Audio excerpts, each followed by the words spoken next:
Okay, so we've just proven that the Sethite theory is a heresy, but now we should probably explain, why does that matter? Why do giants running around have, what does it have to do with the cost of tea in China, right? You may be saying, okay, great, so some angels came down, got freaky. Why does it matter? Why does it matter that before the flood there were a couple tall guys running around? Doesn't matter at all, but it does. And it matters in ways that perhaps you're unfamiliar with. And you don't see it because it's not in your head. So, what we're going to do is we're going to go with a big 50,000 foot view of the Nephilim. Trust me, this is a topic in which you could do thousands of hours of research. But for the average person, you don't need that. You don't need that much data in your head. What you need to know is, okay, what do the Nephilim mean? What's the story we're supposed to get out of it, and when do they pop up in the Bible, and what do we need to take out of it for today? That's what matters. So yeah, let's go back to Genesis 6 real quick and review what happened and why. So, Genesis 6, 1 through 4. When man began to multiply on the face of the land, and the daughters were born to them, the sons of God saw the daughters of men were attractive, and they took as their wives any they chose. The Lord said, My spirit shall not abide in man forever, for he is flesh, and his days shall be 120 years. The Nephilim were on the earth in those days, and also afterward, when the sons of God came into the daughters of man, and they bore children to them. These were the mighty men who were of old, the men of renown. So, real quick, Nephilim means giant, not fallen ones. I have a link to in the description to a Heiser, to Michael Heiser explaining that. Same thing with the Sethite theory. It's the same link. So it does mean giant. The Septuagint translates Nephilim and Rephaim as giants more often than not. So they were on the earth in those days and after. When what happened? The sons of God. The book of Enoch refers to them as watchers. Don't worry, we will do a whole thing on the book of Enoch in the future. For right now, we're just focusing on the 50,000 foot view of the Nephilim from the Bible. So the sons of God, or aka the watchers, they decide to come down, get freaky with people, with some women, and they create the Nephilim. I hate to say, I as much as this image it gets around all the time, I'm not a fan of it. So let's go with this one. I don't think this is a real photo, just to be clear, but it's a really fun one. Giants. These things were legitimately tall. How tall? Full debate. Fully open for the debate on that. The only two giants whose heights are given in Scripture, and technically the first one's a little because it's not actually his height, it's the height of his bed or sarcophagus, or we're not even really sure what that means, to be honest, is Og, king of Bashan, and Goliath. And again, Goliath isn't called a Nephilim, but he is of the Rephaim, which makes him a Nephilim. So, depending on how the problem is in the Septuagint, he's only Goliath is 4 cubits high. The Masoretic text has him as 6 cubits high. I have a whole thing on this. We're going to go in one of my books.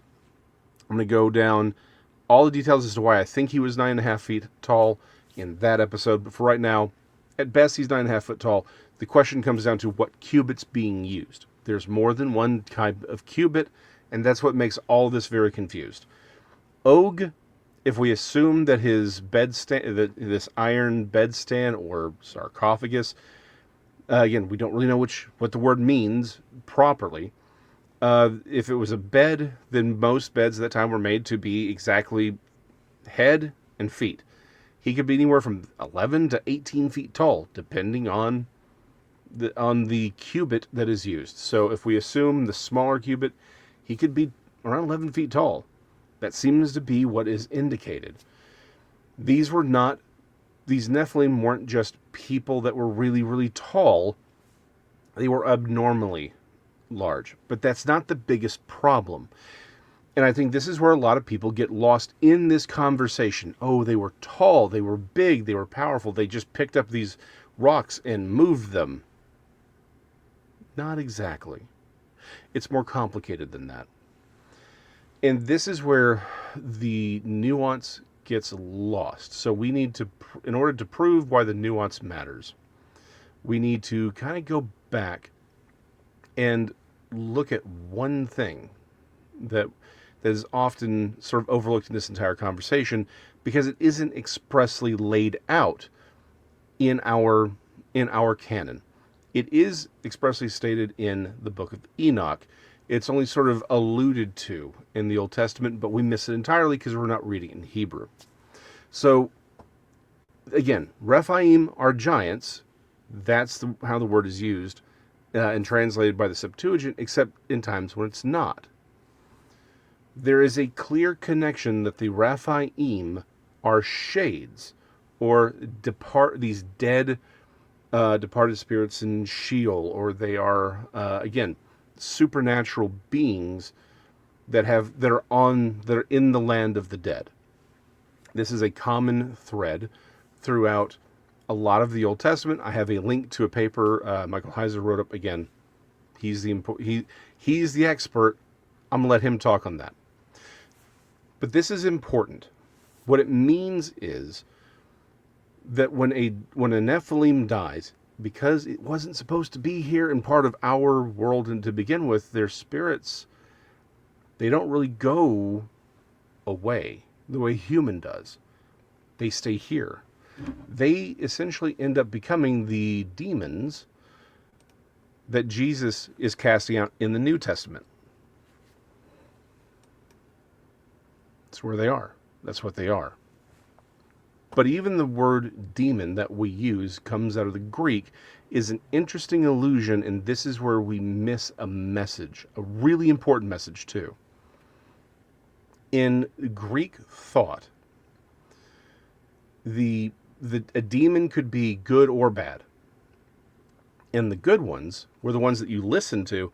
These were the spirits that were the ghosts, shall we say, of the men from the Golden Age. There was this Golden Age when the gods lived amongst the men. Hesiod has some versions, Ovid has a version, but this Golden Age, which was run by Kronos, again, a Titan, men were perfect and everything was wealth and prosperity. Well, when that age ended and those men died, they became demons, and they would tell people things. They'd help men along. Socrates was said to have had a demon. So the demons were the things giving knowledge to men on this side of the flood. That's what the Greeks thought about them. So when it came time to translate, when the Hellenistic movement had occurred, Alexander had just taken over the world, everyone spoke Greek, and the Hebrew priests and scribes were like, hey, we need to translate our scriptures into Greek so that our people can read them, because a lot of people can't read Hebrew anymore. They chose the word demon. Why? Because they were saying it's not just that these are similar ideas.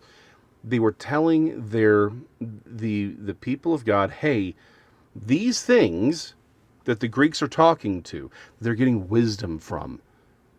We know what they are. They're the dead Nephilim. These things, these monstrous things. And that's what they're actually talking to. And that's a problem. So, the Nephilim, it's not just that they're big and powerful, and that's sort of the problem. It was that they did what their fathers did. Again, Book of Enoch, we'll do a whole thing on it. It said that they exchanged knowledge for women. Well, these Nephilim had their father's knowledge and are exchanging that for access to us. That's a warning. Also, if the demons that everyone's sort of dealing with are the dead Nephilim, Why is Jesus kicking them out? Why is his exorcism ministry so important? Why was it such a big deal that he got rid of these things? Well, his name in Hebrew, Jesus, that's Greek. In Hebrew was Yehoshua. Most people, you probably hear people use the Aramaic term Yeshua, which is a shortening of Yehoshua.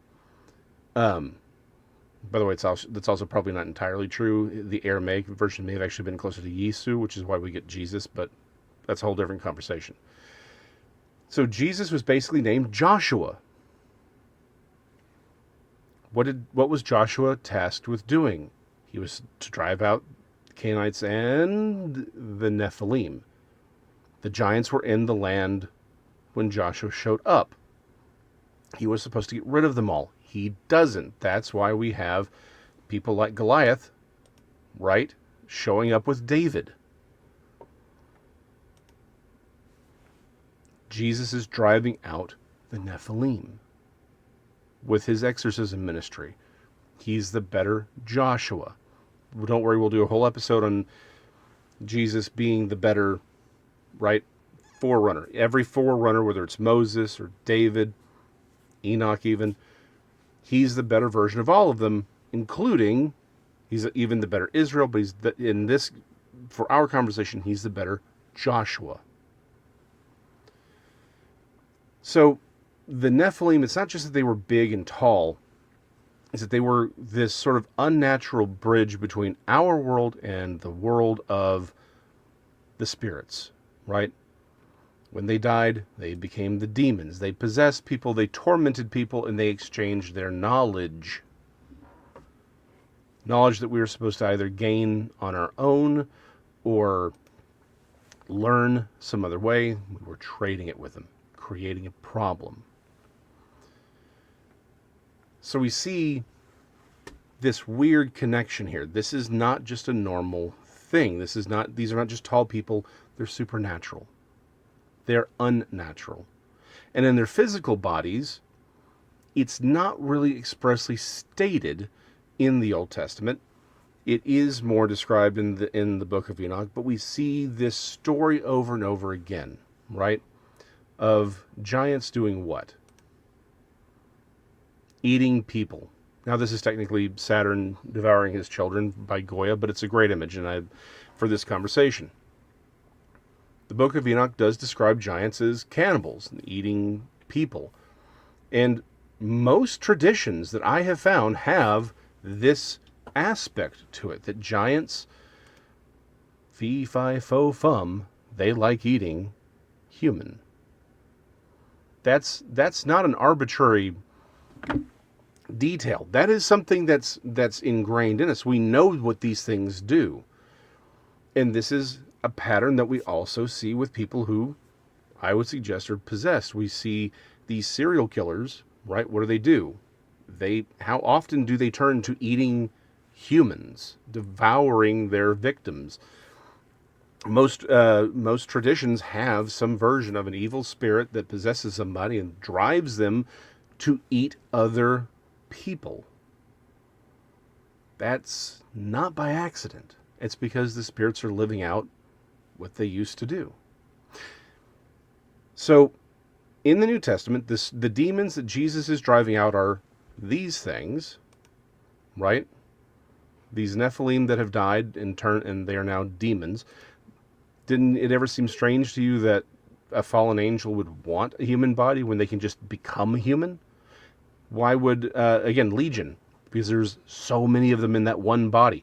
Why would they cram themselves into a single human body? Why would they beg to be put into pigs if they were one of these things? If they were just a fallen angel? We see the power angels have in the Old Testament. That wouldn't be necessary.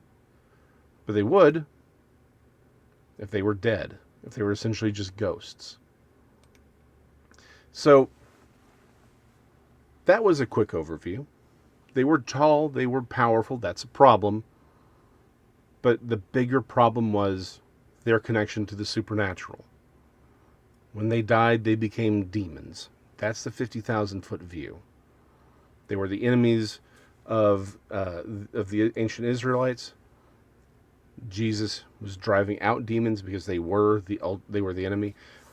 But they served this other purpose in the Old Testament as well. They were the sort of embodiment of this chaos, this evil that had filled the world. They were a living example of Satan's rule on earth, of his corruption of humanity. Okay, great. That makes a lot of sense. It's also why God tends to ratchet things up to 11 when they show up, right? You got the flood, getting rid of that. Not just because, again, the Book of Enoch would state that they were dead before the flood, that they had been wiped out in what appears to be the Gigantomachy, or how the Greeks would interpret that situation. You could think that's true or not. Is irrelevant. At least the influence of the Watchers and the Nephilim were wiped out in the flood. But it says they came back after, right? Same thing. So they've been around. They are this problem, this living embodiment of the chaos. So when they show up post-flood, that's when God's like, hey, gotta kill them all. Gotta wipe everything out. It's when God ratchets things up to 11. It's because the Nephilim seem to be there. They are having an influence. They are a cancer that is gangrenous on the human race. And it's not just that Jesus is casting out demons, and that's why they're important to the New Testament. Also his resurrection. Again, this comes out of the Book of Enoch, so we'll touch on this for just a moment. But it's not just that when a Nephilim dies, they become sort of a ghost. They're cursed to hunger and thirst and essentially not be able to eat and drink.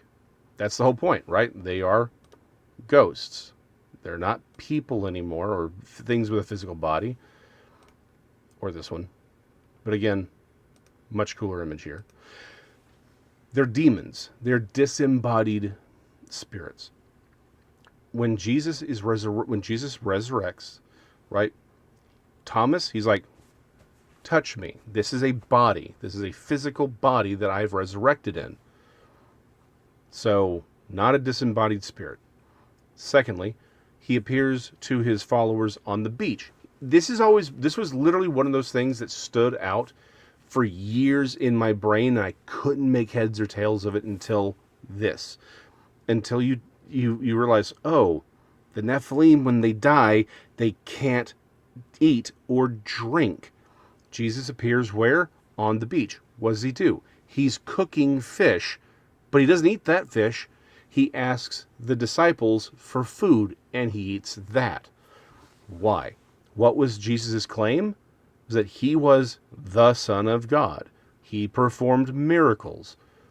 Now he's resurrected. It would be very easy for someone from the Second Temple period to say, well, clearly he was simply one of the sons of God, right? He was one of the watchers that we saw, right? Genesis 6, that's what happened. His father's probably a watcher, and he was just another demonic spirit. And he didn't, if he ate the fish he made, then they would just say that was just some sort of magical illusion because he's really a demon. That would have been the claim. But what does he do? Thomas touches him. Not a disembodied spirit. He eats food they give him. That means he's in a resurrected body. He's not bound by the curse on the Nephilim because he's not a Nephilim. He's the Son of God.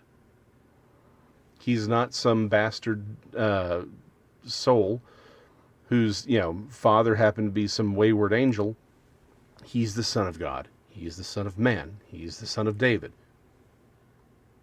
He's the firstborn of the resurrection. So that's how the Nephilim impact the Old Testament. They are a symbol of Satan's chaos whenever they are confronted in the Old Testament. Their spirits become the demons that we see and that are discussed in the Old Testament and definitely in the New Testament. Jesus' post-resurrection activities help prove that he's not one of them.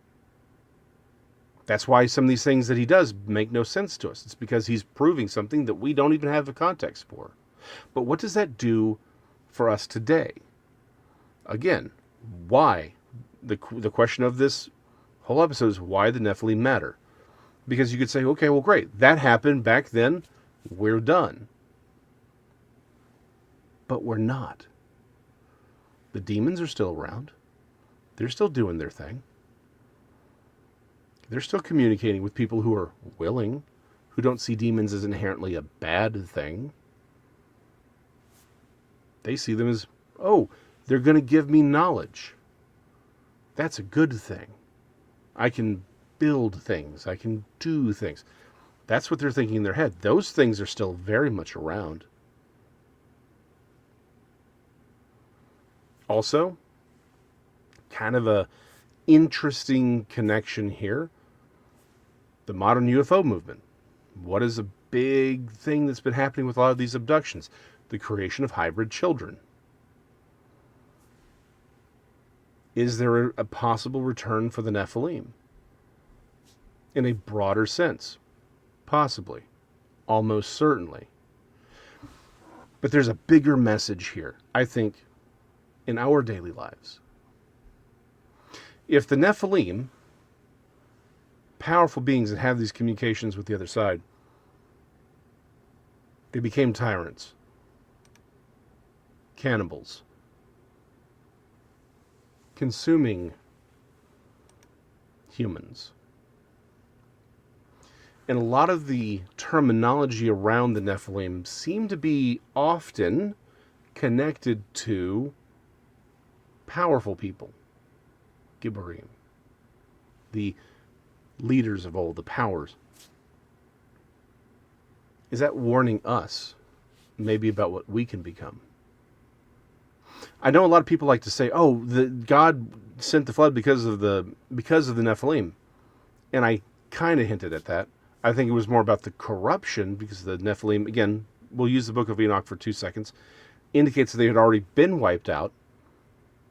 Story for another time. But he was getting rid of the corruption with the flood. But note, the Bible doesn't say, because of the Nephilim he sent the flood, it was us. We had been corrupted by the Watchers. 100% true. But we were still the problem.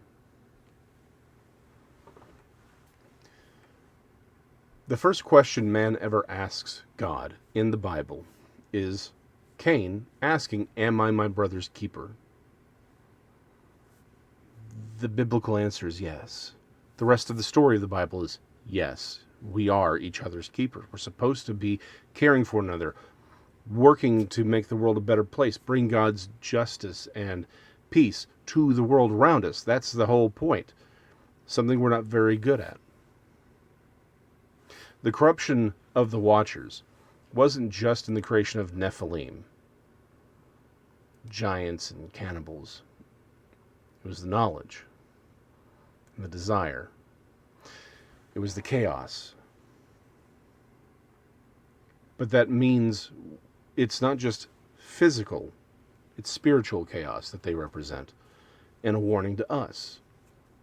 Don't we see powerful people in politics and everywhere else just, sure, maybe they're not literally eating people.